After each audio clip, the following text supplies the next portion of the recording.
Hello guys, welcome to this video. ये हमारा guys video जो लेक्चर 4 है आपका अनसॉल्व पेपर मैथ्स का। ओके, और हम इसमें सेट 3 सॉल्व कर रहे हैं 2024 का, जिसमें इसके सारे इसके प्रीवियस क्वेश्चन सारे इसके हम डिस्कस कर चुके हैं लेक्चर फर्स्ट सेकंड थर्ड में। तो आपका फोर्थ है, इसमें हम सारे इसके पार्ट जो हैं जो आपके इसके रिव्यू हो रहे हैं, सारे क्वेश्चन हम लोग देखने वाले हैं कैसे इसका सॉल्व होता है। ओके, आपके एग्जाम के लिए इंपॉर्टेंट है सारे। तो हम लोग मूव करते हैं गाइस पहले क्वेश्चन पर। तो पहला क्वेश्चन आपको क्या दिया गया, देखिए आप कि prove that 3 sin inverse x is equal to sin inverse 3x minus 4x cube where x belonging to close interval -1/2 से 1/2 तक। ओके, मतलब ये आपको दिखाना है, प्रूव करना है जहां पर x आपका यहाँ पे बिलोंग कर रहा है। तो ठीक है, जो हमें दिया गया है उसको हम एक बार नोट करते हैं। यहाँ पे गिवन दैट जो हमको है sin inverse x is equal to sin inverse 3x minus 4 cos 4x cube. ठीक है, एग्जाम में ऐसा करना देखना आप लोग, अगर मान लो कोई आप लोग डायरेक्ट प्रूफ नहीं कर पा रहे हो तो वहाँ पे कोशिश क्या करो, उसके लेफ्ट हैंड को राइट हैंड के दिखाने की कोशिश क्या करो। अगर ये क्या था, जब आप लोग मतलब उसको डायरेक्ट प्रूफ ना दे पा रहे हो तो दोनों क्या करो सिर्फ लेफ्ट हैंड और राइट हैंड दिखा देखो, तभी आपके 4 नंबर है तो 3 नंबर या 4 नंबर आपके फिक्स कर देंगे। वो एग्जामिनर का मूड कैसा हो, चाहे खराब हो अच्छा हो, लेकिन आपको जरूर 3 नंबर देके जाएगा। ओके, तो हमें यहाँ पे क्या दिया गया, 3 sin इनवर्स इक्वल टू में इतना दिखाना है।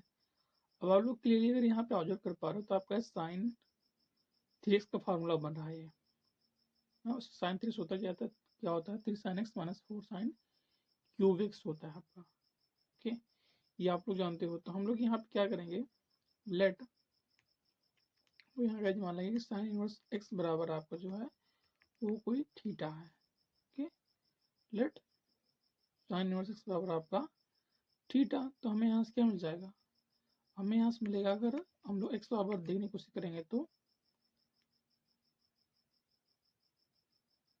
x बराबर हमने लिया यहाँ पर साइन इनवर्स थीटा, तो हमें हमारे पास गए यहाँ x बराबर क्या मिल जाएगा साइन थीटा। x को साइन को हमने इधर ट्रांसफर किया तो हमारे पास यहाँ आ गया थीटा आ गया, x बराबर साइन थीटा आ गया। ठीक है, यहाँ तक तो बात हमारे पास समझ में आती है।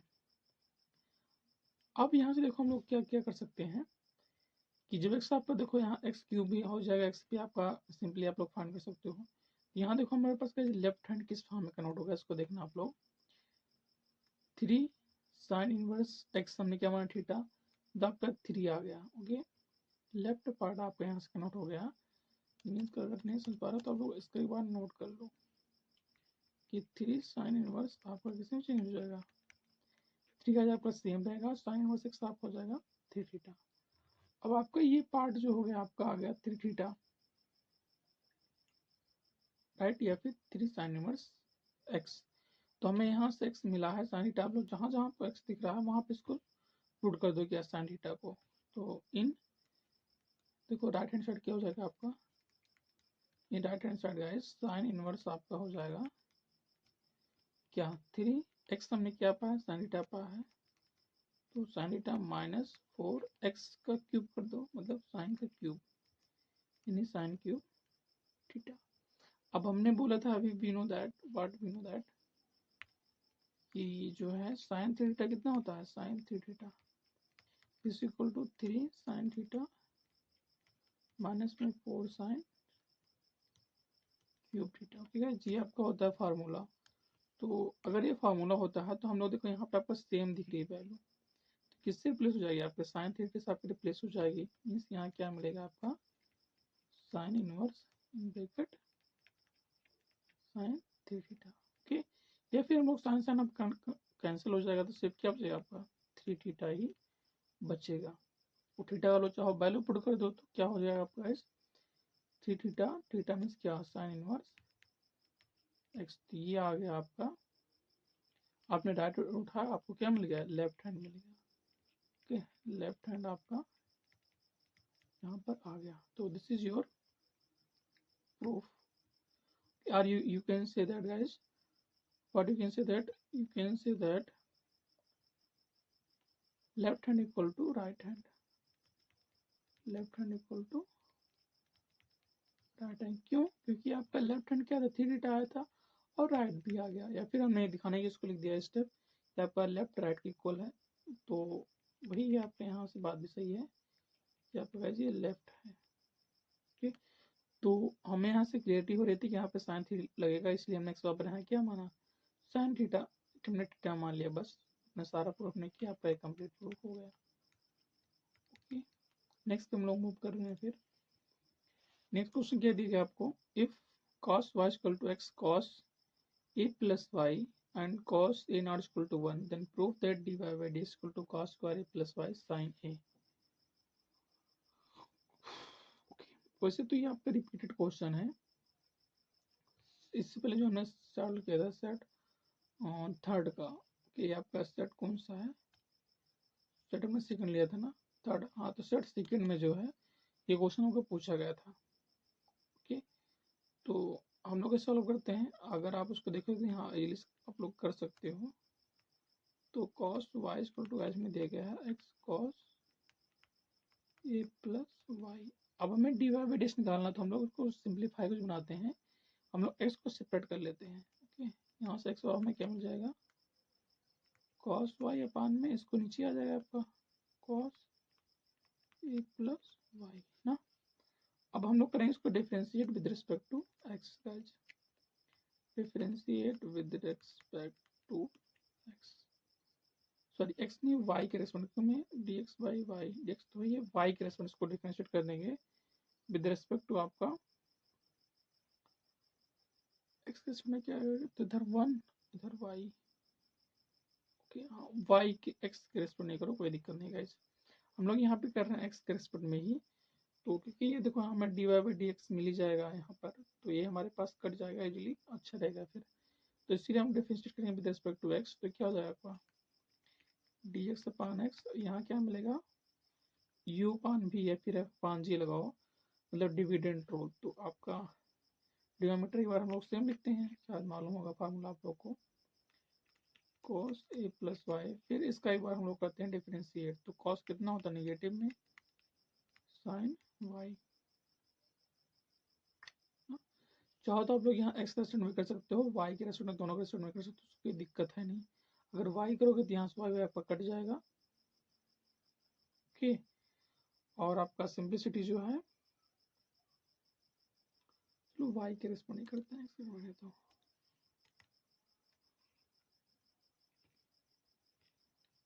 y ज़्यादा आसान बनेगा। तो गाइस हम लोग यहाँ differentiate with respect to y कर रहे हैं, x में रहने दो आपको, कोई दिक्कत नहीं है। तो यहाँ देखो क्या हो जाएगा आपका dx अपान आपका dy मिलेगा ना, इधर क्या मिलेगा फिर पोटेटिव f अपान g वाला, तो ऊपर हम लोग सेम लिखेंगे नीचे वाले का एक बार, फिर हम लोग करेंगे साइन का कॉस वाई डिफरेंस, कॉस कितना होता है माइनस साइन वाई इंटू, फिर से वाई करना पड़ेगा इसके रेस्पेक्ट में, d y by d y, तो ये तो 1 हो जाएगा, माइनस कॉस वाई आपका सेम इस बार, और हमें इसका करना पड़ेगा डिफरेंस, तो कॉस कितना होता है नेगेटिव में साइन ए प्लस वाई, ए का 0 वाई का 1, तो इतना ठीक है। अपान में क्या करें, इसका स्क्वायर करते हैं, cos square a plus Y, cos square a plus ना, तो dx अपान dy गाइस मिल जाएगा हमको यहाँ नेगेटिव, एक मिनट रुकना आपको, यहाँ क्या हो जाएगा आपका cos a प्लस वाई और साइन, ये तो आप कट ही जाएगा, तो माइनस माइनस को कर देगा प्लस। अब यहाँ हो जाएगा cos y इंटू में sine a plus y upon क्या cos square a plus y. Okay, अब हम लोग क्या करना चाह रहे हैं, यहाँ पर हम लोग बनाना चाह रहे हैं formula sign a plus sorry A minus Y वाला फार्मूला, यहाँ नेगेटिव है, तो इसको थोड़ा हम लोग इंटरचेंज कर ले, कैसे कर ले इंटरचेंज देखना, आप लोग उसको कर लेते हैं साइन, ऐसे करते हैं, इसको इसको ये वाला टर्म को पहले लिख दे रहे हैं, मतलब sine a plus y into में cos y, फिर minus cos a plus y into guys sine y upon में cos square a plus y. यहाँ पे बात समझ में आई? देखो sine a cos b minus cos a sine b बन रहा फार्मूला, तो हम लोग क्या कर सकते हैं, साइन ए माइनस बी मतलब ए प्लस वाई माइनस वाई अपान में क्या cos square a plus y, तो वाई से वाई खत्म, मतलब D x upon D Y क्या मिला यहाँ पर गाइस, साइन ए मिला, और यहाँ पर cos square a plus y. तो अगर यहाँ पे ऑब्जर्व कर पा रहे हो d y by d x था, तो वाई टर्म में ये आपका आ रहा है, एक्स के नीचे में ये आ रहा है ना, तो हम लोग इसको प्लट दे रहे हैं, तो हम लोग क्या मिल जाएगा, this implies d y upon d x cos square a plus y upon sine a. This is your complete proof. Okay, hence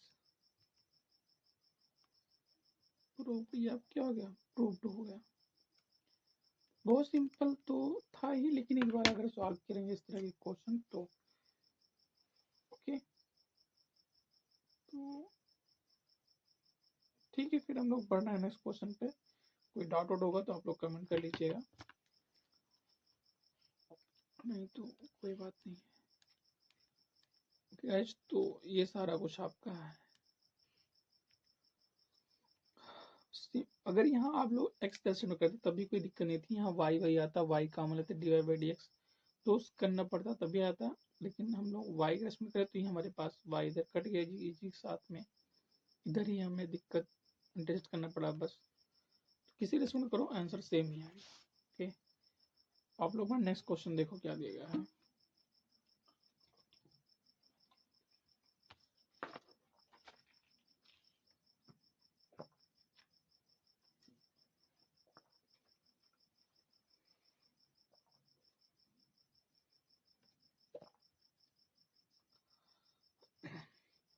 So that the point A 2 3 minus 4 and B 1 minus 2 3 and C 3 8 minus 11 are collinear।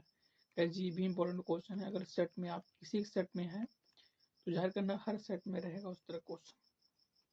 Okay, तो ये आपके 3 point दिए गए हैं या फिर दिखाना है कोलिनियर है। कोलिनियर मतलब क्या, वही कि एक लाइन पे लाइज करते हैं। यहाँ पे देखना आप लोग, आपके यहाँ पे कई सारे मेथड हैं। ओके, मेथड कई सारे मतलब कौन से हैं, हम लोग आपके यहाँ मेथड बना रहे हैं। मेथड 3 मेथड आपको बताएंगे जो आप लोग चाहो लगा सकते हो। कि मेथड फर्स्ट क्या कह रहा है देखना, अगर आपके इस तरह से कोई पॉइंट दिए गए हैं तो आप लोग जानते हैं सारे पॉइंट क्या रेफरेंस करते हैं, आपके डायरेक्शन रेशियोज। अगर इस तरह कोई पॉइंट है तो आपका डायरेक्शन हम लोग रेशियोज बोलते हैं, ध्यान देना, डायरेक्शन कोसाइन नहीं होता है। ओके, तो हम लोग क्या यूज करते हैं यहाँ पे, direction ratios of two lines अगर आपस में पैरेलल हो जाए। ठीक है, अगर आपस में वो लाइन पैरेलल हो जाती हैं तो हम लोग बोलते हैं कि आपस में कैसी लाइन हो, कोलिनियर लाइन है। ओके, मीनिंग की जिससे हम लोग जानते हैं इसे, अगर यहीं पे दिखा दें आपका कि ओके से समझा, आप लोग दिखा दो कि यहाँ पर डायरेक्शन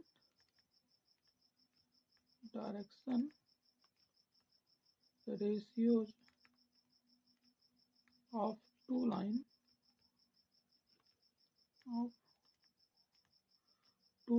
if आप टू लाइन मतलब कोई लाइन हो are parallel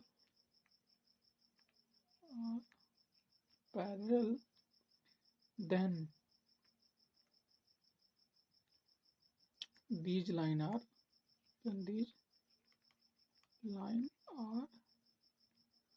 collinear line guys. Okay, अगर उनके डायरेक्शन रेशियो से पैरेलल हैं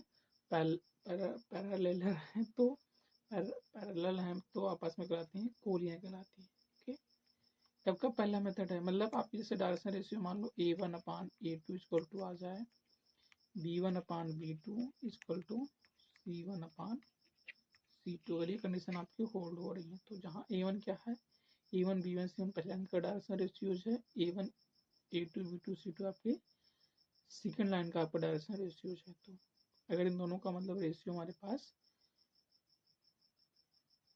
सेम आ रहे हैं तो हम लोग बोलते हैं आपस में कैसे हैं जो कोलिनियर है। मेथड सेकंड देखो आप लोग क्या होता है। मेथड सेकंड क्या कहता है कि टू लाइंस कोई आपको टू लाइंस मान लो आपको दी गई हैं AB and CD are collinear if दिखा दो आप लोग AB इक्वल टू है वो लैम्डा CD के बाय प्रॉपर्टी। अगर दो लाइनें के जो है आपके पॉइंट्स का जो डिस्टेंस है वो आपकी AB को लैम्डा कोई आपका स्केलर वैल्यू है, नेगेटिव पॉजिटिव कुछ भी हो सकती है बट जीरो नहीं हो।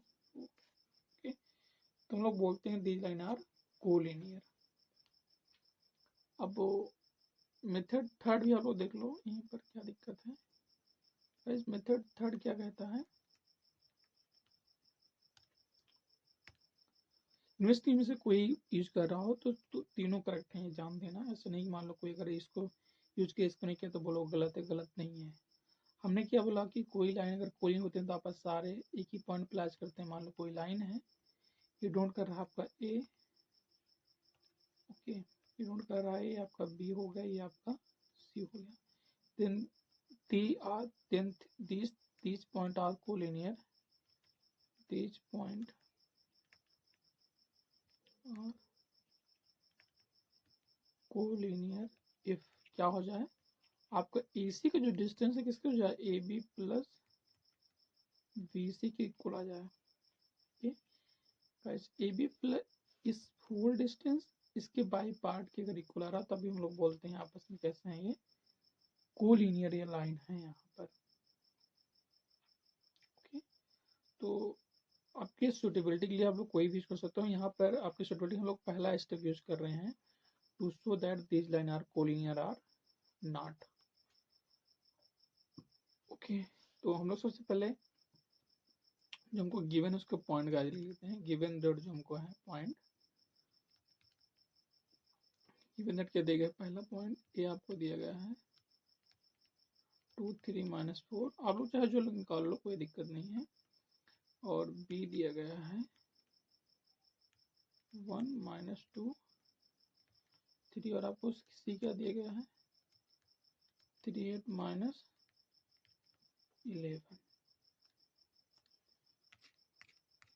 3 8 -11 दिया गया है। तो हमें क्या दिखाना था कि इनकी डायरेक्शनल रेशियोज। ओके, तो गाइस यहाँ से अगर हम लोग फाइंड करेंगे डायरेक्शनल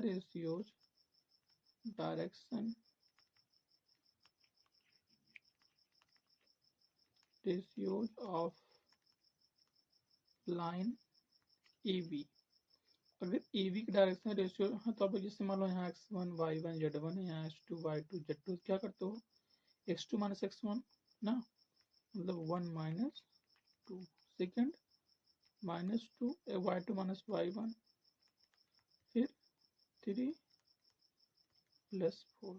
गाइस तो 1 - 2 कितना आता है आपका, आता है -1 और -5 और 4 3 7 7 आ गया। ये आ गया आपका डायरेक्शनल रेशियो, किसका आ गया AB का आ गया।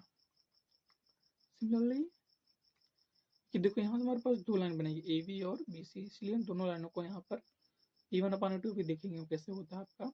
तो डायरेक्शन रेशियोज ऑफ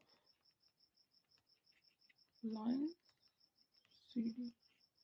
ठीक है, CD का क्या डायरेक्शन रेशियो देखो आप लोग यहाँ पर क्या OD के निकला है CD। फिर सिमिलरली जैसे मान लो कोई आपका है x2 y2 z2, तो इसको मान लो x3 y3 z3, तो फिर से सेम करो x3 - x1 y3 - y1 8 + 2 -11 -3, तो 3 - 1 2, यहाँ कितना मिल जाएगा आपको 8 + 2 गाइस 10, यहाँ पर -14। ओके, ये मिल गया ना direction ratio of line CD। तो line a b c d आपकी मिल गई। अब सिमिलर क्यों नहीं करना था? अगर ये दोनों आपस में कोलिनियर है तो E1 upon E2 equal to आपके सारे होने चाहिए। तो by the condition, so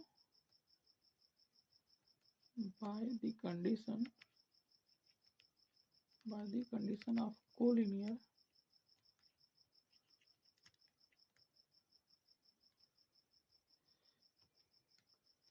E1 upon E2 equal to V1 upon V2 equal to C1 upon C2। देखते हैं क्या सारे इक्वल हैं। यहाँ A1 क्या होगा जी? आपका A1 है, ये आपका B1 है, आपका C1 है, ये A2 B2 और C2। E1 upon E2 means -1 upon 2 equal to B1 upon B2 मतलब कितना? 5 upon 10 equal to C1 upon minus में 14। देखो कितना हो जाएगा आपका, क्या प्लस करेगा? -1/2 इक्वल टू -1/2। तो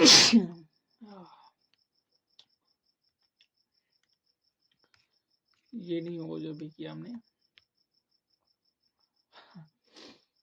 ओके, तो -1/2 देखो तीनों में सेम आ रहा है, तो this implies given point is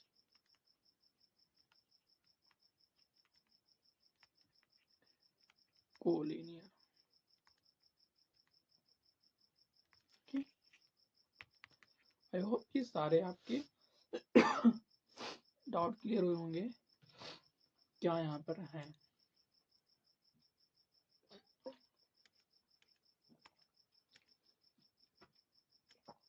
तो हमने मेथड फर्स्ट यहाँ पे अप्लाई किया था, मेथड फर्स्ट हमने यहाँ पे यूज किया था। ओके, जो हमने यहाँ पे आपको बताया था सारे मेथड। तो ठीक है, फिर हम लोग नेक्स्ट क्वेश्चन की तरफ चल रहे हैं अपने। नहीं समझ में आएगा तो फिर से जाके बैक करो, क्या दिक्कत है, बैक ही तो करना है।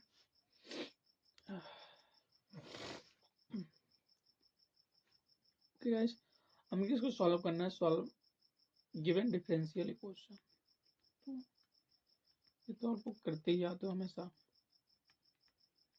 x प्लस 2y का स्क्वायर इंटू डी वाई बराबर 0, 5dx minus plus 2y square d y बराबर 0। तो कैसे आप लोग सॉल्व करोगे? किसमें आएगा? वेरिएबल से फिर होमोजीनियस या फिर लीनियर? तो पहले तो हम लोग देखो इसको इधर भेजते हैं। वाई डी एक्स बराबर क्या मिलेगा हमको? X plus 2y square d y. D y को इधर ले होगा तो इधर आपको क्या मिलेगा? D x upon d y ना, और वाई को इधर भेज दो। X plus 2y square upon में वाई, इसको सेपरेट कर दो तो x upon Y plus 2y। अब अगर आप देख पा रहे हैं तो यहाँ पे लीनियर बनेगा, क्यों? क्योंकि पूरा y का टर्म है, ये एक्स हम लोग इधर लेके आते हैं, मतलब इसका स्टैंडर्ड फॉर्म में अगर आप देखेंगे D x upon D y equal to आ जाएगा माइनस में एक्स अपान वाई बराबर क्या?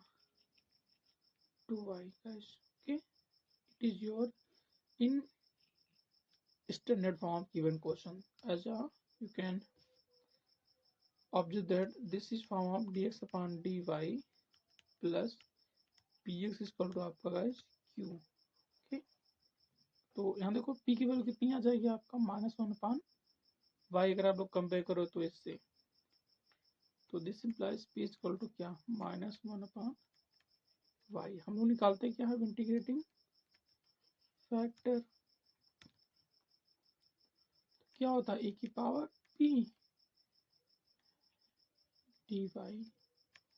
तो e की पावर p कितना दिया गया है? माइनस माइनस यहाँ बाहर कर लो गाइस, 1/y dy। तो सब लोग जानते हैं इसका कंडीशन कितना होता है? log y। अब लोग क्या करते हैं इस केस में? हम लोग y को ऊपर भेजते हैं, तो e की पावर हो जाता है वो क्या? log guys y inverse. इसको हम लोग लिख क्या सकते हैं? y inverse. क्यों? क्योंकि ये होता है अगर e की पावर log ई बेस log z, तो आपका z आता है, समझ लो कोई भी यहाँ वैल्यू फंक्शन वैल्यू उसी में आता है अगर e की पावर log में है तो यहाँ से हम लोग क्या ले सकते हैं, इंटीग्रेटिंग फैक्टर नोट्स हटा दो 1/y कर दो, तो ये मतलब आपका आ गया इंटीग्रेटिंग फैक्टर। बस यही आपको समझना था कि ये लीनियर बनेगा कि ये क्या बनेगा, तो clearly this is form of in linear differential equation. लेकिन हमें इसका सोल्यूशन भी देखना है, तो अब आगे हम लोग क्या करेंगे, रिक्वायर्ड सोल्यूशन कैसे निकालते हैं। सो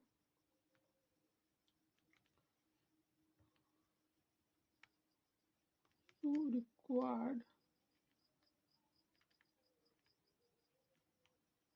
सोल्यूशन क्या आता है, फंक्शन किसका था, एक्स का था, x into guys integrating factor करते हैं, x into integrating factor equal to q वाला इंटू इंटीग्रेटिंग फैक्टर और डी वाई प्लस सी।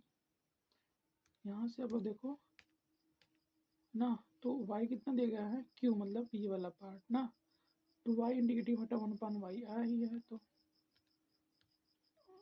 कर लेते हैं इसको ना, बस इतना चल जाएगा हमारे पास, तो x इंटू 1/y, तो दो x इंटू क्यू कितना है 2y into 1/y dy plus सी, ये y से y खत्म किया आपसे इधर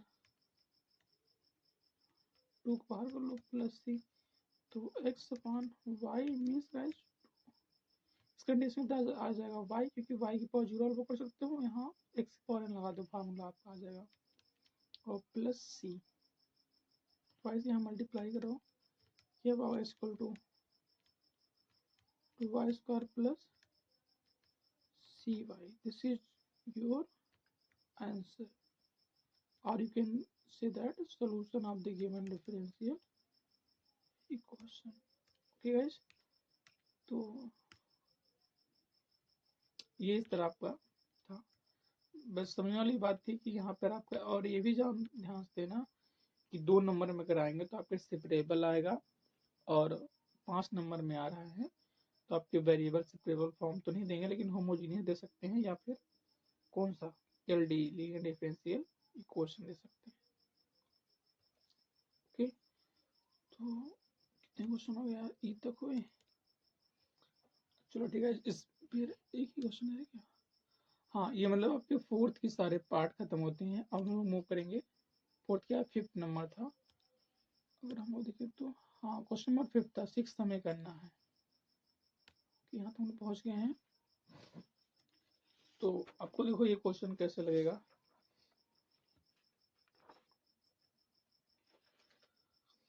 डुअल पार्ट करने हैं इसके भी,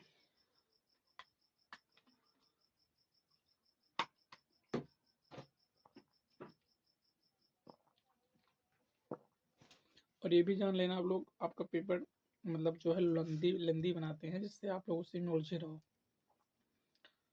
तो पेपर के सारे क्वेश्चन फटाफट करना है, भी जान लेना, नहीं तो टाइम आपके फर्स्ट सेकेंड थर्ड फोर्थ तक ही करने में सारे खत्म, फिर सोचोगे आप लॉन्ग वाले कब करें हम।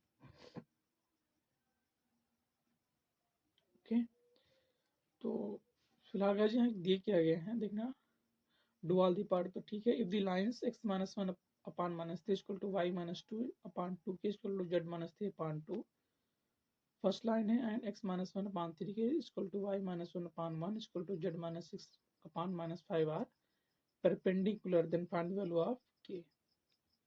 देखो अब कंडीशन डाली गई है कि these line are perpendicular.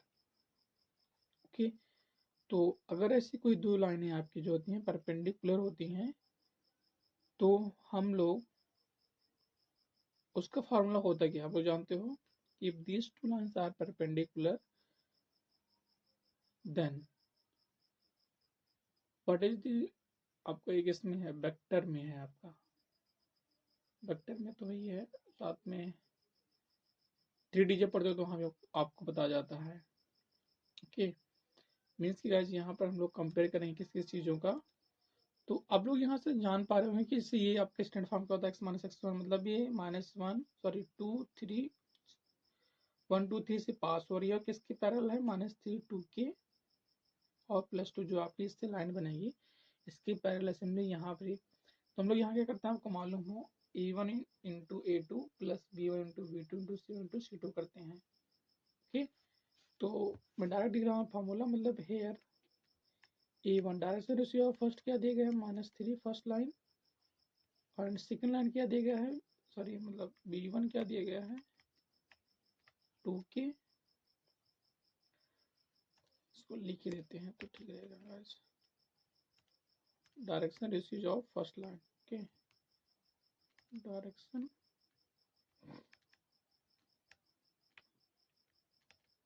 Ratio of first line कितना दिया गया है,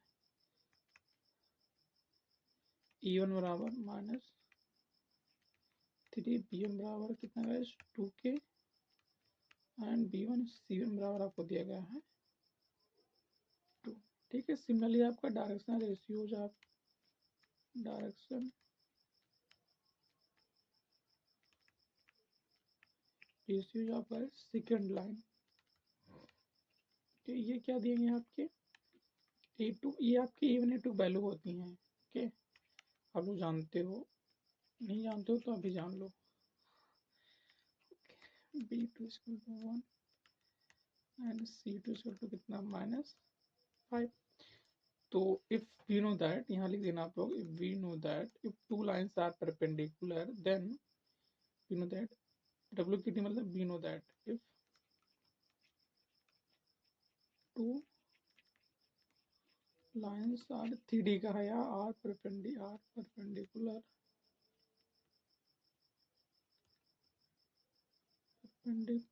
देन इनके डायरेक्शन रेशियो क्या होता है, product A1 into A2 plus B1 B2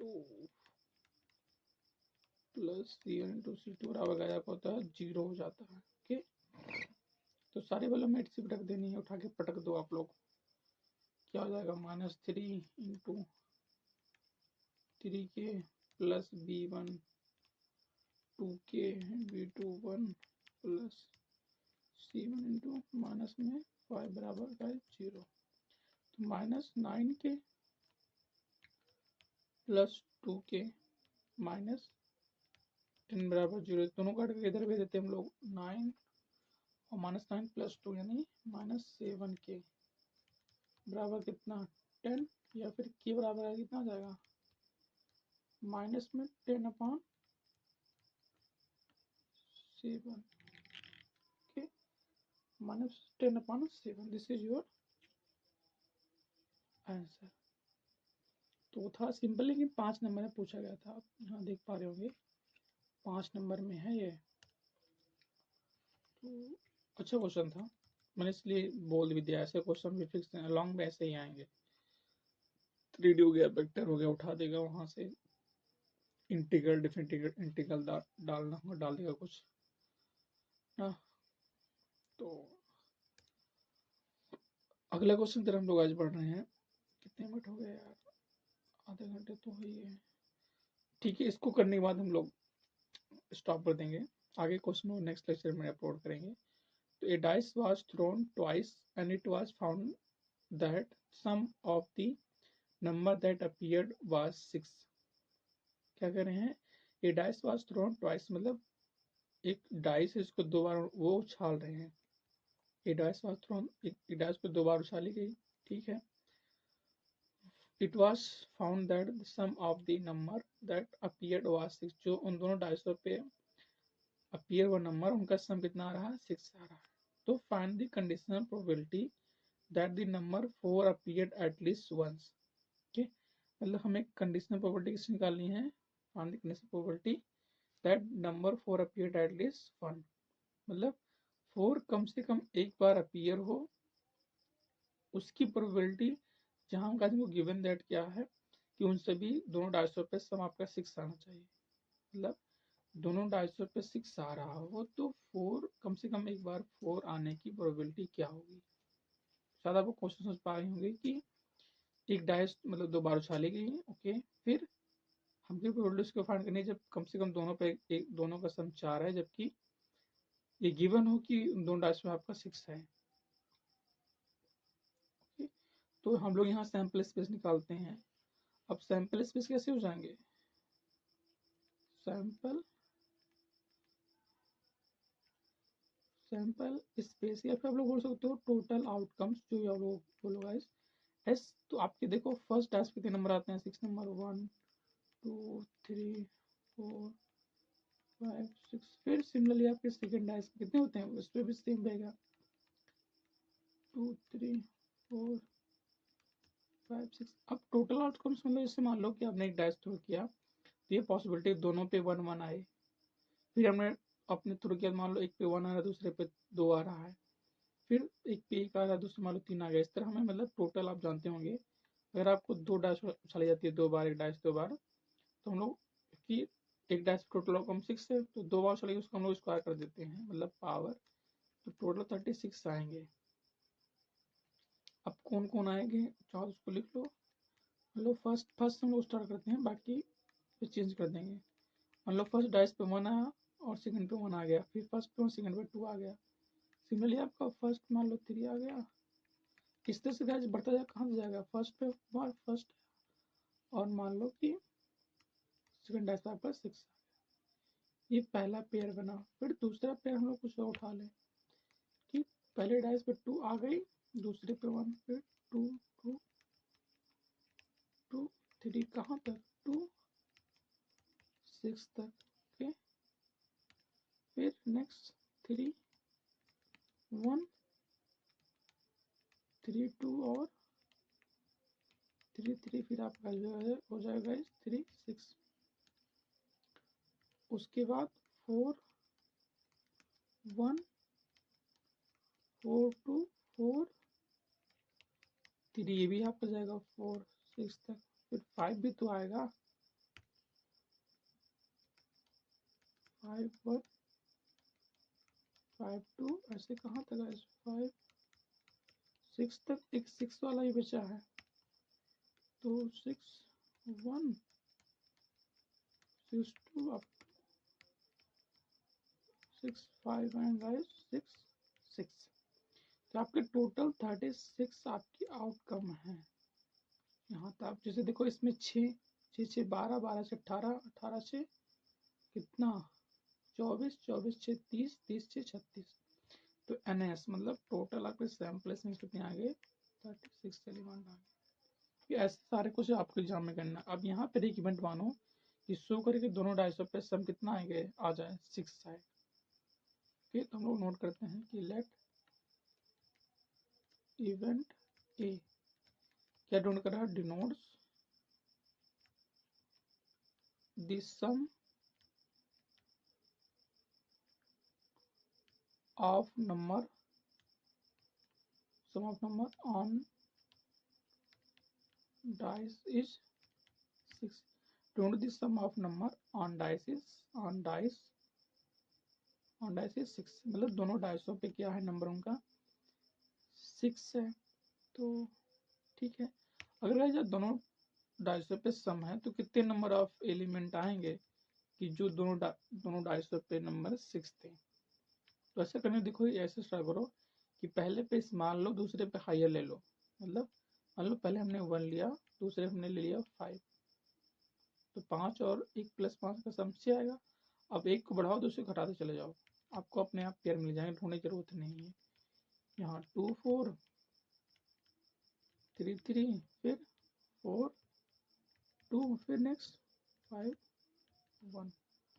okay, मतलब 1 5 2 4 3 3 4 5 1, इतने ही पेयर आएंगे, आप चाहे इसमें ढूंढ सकते हैं। क्या बता, एक पे इस मान लो, दूसरे पे हायर ले लो बस। तो टोटल कितनी गिनती, 6 ही है, 3 3 तो 5 है, सॉरी 6 नहीं है 5 है। तो नंबर ऑफ एलिमेंट इन ए आपका 5, मतलब जिसमें दिया गया था कि दोनों डाइसों पे सम 6 आए, वो आपके 5 ही पेयर बनेंगे। अब एक पेयर और निकालना है कि दोनों डाइसों पे सम कितना हो, 4 हो, जिसकी आपकी प्रोबेबिलिटी भी निकालनी है। तो एक इवेंट आप लोग हम ऑल मान लेते हैं हम लोग यहाँ पर, गाइस लेट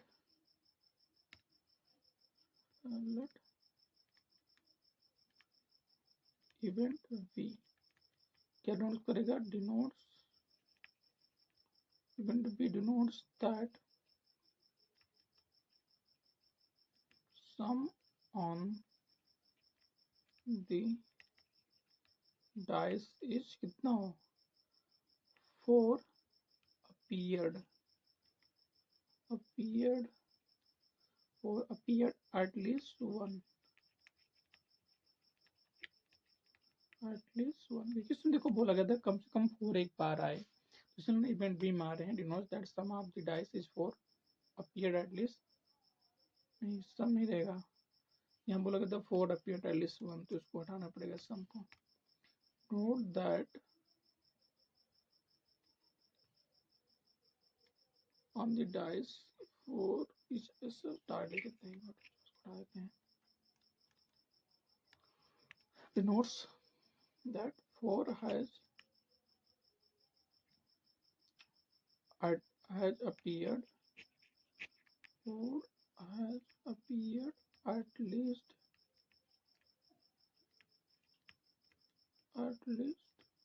once, ठीक है। Event b denotes that 4 has appeared at least one, मतलब बी कम से कम एक बार आया, इसकी प्रोबेबिलिटी इसके इवेंट को डिनोट कर रहा है। देखो तो number of element in b में कौन कौन, जो कि मतलब बी में कौन कौन से नंबर होंगे जिन पे कम से कम एक 4 आए, उनका सम कुछ भी हो, सम से में फर्क नहीं पड़ता है, ठीक है। लेकिन कंडीशन क्या डाली गई कि कम से कम एक 4 हो, तो ठीक है। मान लो पहले डाइस तो 4 ही आ रहा, हम लोग 4 से स्टार्ट कर देते हैं, दूसरे में मान लिया 1 ले लिया, तो एक हमने बड़ा लिया एक छोटा लिया, तब इसको जो है देखो नहीं 4 को सब रखना है, 1 2 को चेंज करते जाओ, मतलब दूसरा पेड़ क्या बनेगा 4 2 4 3 4 4 4 5 4 6। अब एक बार दूसरा भी तो बनेगा कि तो पहले डाइस पे था, मान लो पहले डाइस पे 1 आया, दूसरे पे 4 आ गया, ठीक है। क्योंकि आप पढ़ रहे हैं प्रोबेबिलिटी, तो प्रोबेबिलिटी में जो है सारे आउटकम्स आपके इंक्लूड, तो कहीं यहाँ 4 4 है तो यहाँ 4 4 नहीं लिखेंगे, उसको हम लोग हटा देंगे। ओके, तो यहाँ हम लोग मान लेते हैं कि आपका 5 4 है गाइस, और 6 आपका 4 है। ये इतने ही आपके मतलब टोटल केसेस बनेंगे। तो अगर हम बोलना चाहें number of element in b कितने हैं, काउंट कर लो 1 2 3 4 5 6 7 8 9 10 11, टोटल आपके 11 आएंगे ना। तो कंडीशन प्रोबेबिलिटी देखो आपको निकालनी क्या है, यहाँ से फिर से हम लोग ऑब्जर्व करते हैं क्वेश्चन की तरफ कि find the condition probability that the number 4 appeared at least once where given क्या है, sum on the dice is 6, मतलब आपको वी गिवन ए निकालनी है, क्या निकालनी है, वी गिवन ए। यहाँ पे एक बार फिर से लिख रहा हूँ, बी गिवन आपको ए निकालनी है, इसकी फॉर्मूला क्या होता है, condition probability b given a का probability of a intersection b upon probability of b, तो मतलब हमें ए इंटरसेक्शन बी की प्रोबेबिलिटी निकालनी पड़ेगी और बी की भी।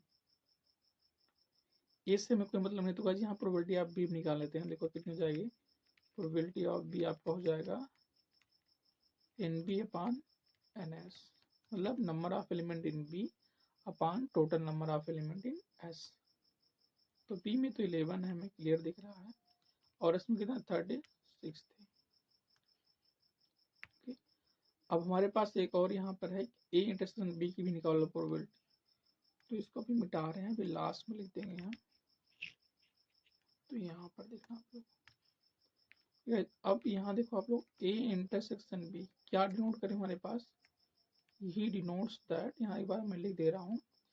आप लोग जानते हो कि किसी मान लो कोई दो सेट है, इंटरसेक्शन लेते तो बोलते हो दोनों में कॉमन होना चाहिए, तो सेम फंडा यहाँ पर है कि सम ऑफ द डाइस इस 6, सम मतलब दोनों डाइसों का सम 6 हो, and at least 4 has appeared ना, ये भी दोनों जो कॉमन मतलब दोनों डाइसों का सम 6 आए, तो कम से कम उन डाइसों पर एक आपका 4 भी आया हो, तो he denotes that sum of dice is 6 and okay, and at least 4 has on appeared has N, इसको एन बना दो, एन अपीयर्ड ऑन डाइस। तो मुझे बताओ आप लोग स्टूडेंट की कौन कौन से नंबर होंगे जो कि उनका सम 6 भी हो और उनमें कम से कम 4 एक अपीयर भी हो रहा हो।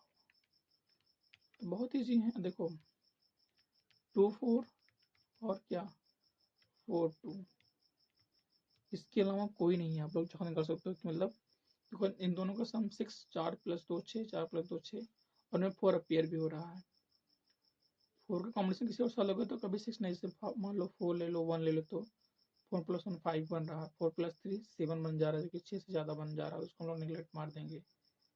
इसकी प्रोबेबिलिटी कितनी हो जाएगी, अब देख लो आप लोग। Probability of a intersection b क्या होती है, number of element in a intersection b upon guys NS, माने क्या होता है NS, तो मतलब 2 बटे कितना 36 या 1/18। तो प्रोबेबिलिटी ऑफ इंटरसेक्शन भी आ गई 1/18। अब जो आपको निकालना था डायरेक्ट वहां पे पहुंच जाओ आप लोग। ओके, सो रिक्वायर्ड प्रोबेबिलिटी, ये लेंदी बन रहा है लेकिन इजी है, आपको आता होगा तो आप लोग अच्छे, अगर इस तरीके हो तो आपको फुल मार्क मिलेंगे, मेरी गारंटी है।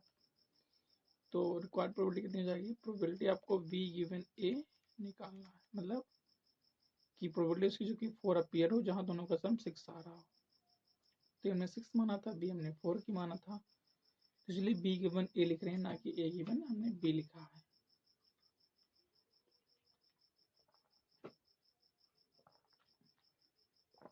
अब ये फार्मूला क्या होता है, probability of b intersection a upon probability of b, probability of b intersection कितनी आई 1/18,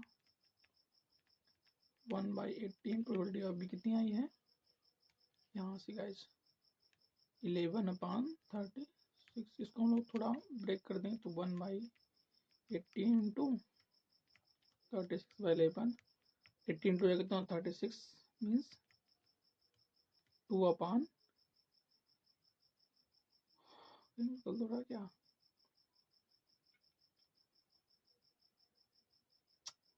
प्रोबेबिलिटी ऑफ ए होगी, यहाँ से यहाँ पे गलती कर देगा, थोड़ा फॉर्मूला में गलती हो गई थी, सॉरी। यहाँ क्या होता है, पहले दोनों का इंटरसेक्शन लेते हैं, जो नीचे वाला होता है यहाँ पे हम लोग तो रखते हैं प्रोबेबिलिटी ऑफ ए रखते हैं, तभी तो गलत हो जाता है। प्रोबेबिलिटी ऑफ बी इंटरसेक्शन तो हमारे पास इतना ही आया है 1/18। हमें देखना प्रोबेबिलिटी ऑफ ए कितनी हो जाएगी, आ गया भाई। ओके, प्रोबेबिलिटी ऑफ ए, अगर प्रोबेबिलिटी आप देखो यहाँ निकालोगे आप प्रोबेबिलिटी ऑफ ए क्या कहता है Na/NS मतलब 5/36, ठीक है, आपकी प्रोबेबिलिटी आ गई ए की 5/36। यहाँ लगे पटक दो इसको, तो 5/36 मतलब 1/18 दिस इक्वल टू 36/5। अब 18 टू जा 36 मतलब कितना हो जाएगा इस 2/5, hence required probability b given है कितना 2/, आपका 5, कि it is your required answer of the given question. मतलब क्या कह रहा है कि दोनों 250 पे सम 6 हो, लेकिन मतलब हाँ उनमें से 4 कम से कम एक हो, इसकी प्रोबेबिलिटी 2/5 चांस बनेगा, बस ज़्यादा कोई और चांस नहीं है। तो ये आपकी रिक्वायर्ड प्रोबेबिलिटी है। फिर ओके, इस तरह इतना लंबा हमें लगाना था, लेकिन इजी क्वेश्चन था, तो आई होप कि आप लोग समझ पाएंगे, नहीं पाएंगे तो फिर से बैक करना, फिर देखना कि ऐसे क्वेश्चन इस बार भी आने के चांस क्या फिक्स ही हैं। तो आगे क्वेश्चन है नहीं, आज के क्वेश्चन में गाइस इतना ही इस वीडियो लेक्चर में। नेक्स्ट क्वेश्चन हम लोग नेक्स्ट वीडियो में देखेंगे। So thank you once again for watching the video.